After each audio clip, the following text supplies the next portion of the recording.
नमस्कार, आप देख रहे हैं BNM टीवी और मैं हूं यशवंत श्रीवास्तव। भारत और वियतनाम ने 6 मई को चिकित्सा उत्पाद, डिजिटल भुगतान प्रणाली, संस्कृति और पर्यटन के क्षेत्र में कई समझौता ज्ञापनों पर हस्ताक्षर किए। यह समझौते आज दोपहर नई दिल्ली में प्रधानमंत्री नरेंद्र मोदी और वियतनाम के राष्ट्रपति के बीच हुई वार्ता के बाद हस्ताक्षरित किए गए। वार्ता के दौरान दोनों नेताओं ने द्विपक्षीय संबंधों के साथ साथ क्षेत्रीय और वैश्विक मुद्दों पर भी व्यापक चर्चा की। प्रधानमंत्री ने कहा कि वियतनाम के राष्ट्रपति चुने जाने के 1 महीने के भीतर ही राष्ट्रपति की भारत की पहली राजकीय यात्रा यह दर्शाती है कि वो भारत और वियतनाम संबंधों को कितनी प्राथमिकता देते हैं और भारत और वियतनाम की साझेदारी में विरासत और विकास दोनों का महत्व है। प्रधानमंत्री ने कहा कि पिछले वर्ष जब भारत ने बौद्ध अवशेष वियतनाम भेजे थे तो 15 करोड़ से अधिक लोगों ने उनके दर्शन किए। औषधि प्राधिकरणों के साथ इस समझौता ज्ञापन के बाद वियतनाम में भारत की दवाओं की उपलब्धता बढ़ेगी।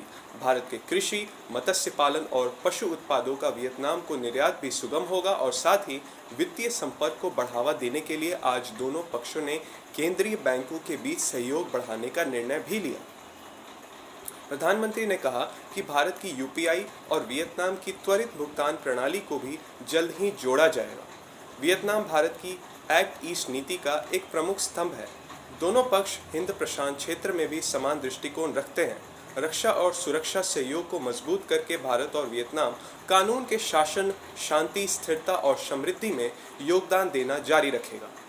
वियतनाम के सहयोग से भारत आसियान के साथ भी अपने संबंधों का विस्तार करेगा। पहलगाम आतंकी हमले की कड़ी निंदा करने और आतंकवाद के खिलाफ लड़ाई में भारत के लोगों के साथ खड़ा रहने के लिए भारत वियतनाम का आभार भी व्यक्त करता है। वियतनाम के राष्ट्रपति ने कहा कि वियतनाम भारत के साथ 50 वर्षों के संबंधों और 10 वर्षों की व्यापक रणनीतिक साझेदारी के परिणामों को बहुत महत्व देता है।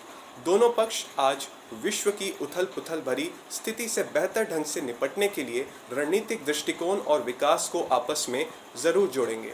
इसी खबर के साथ मुझे दीजिए इजाजत। नमस्कार।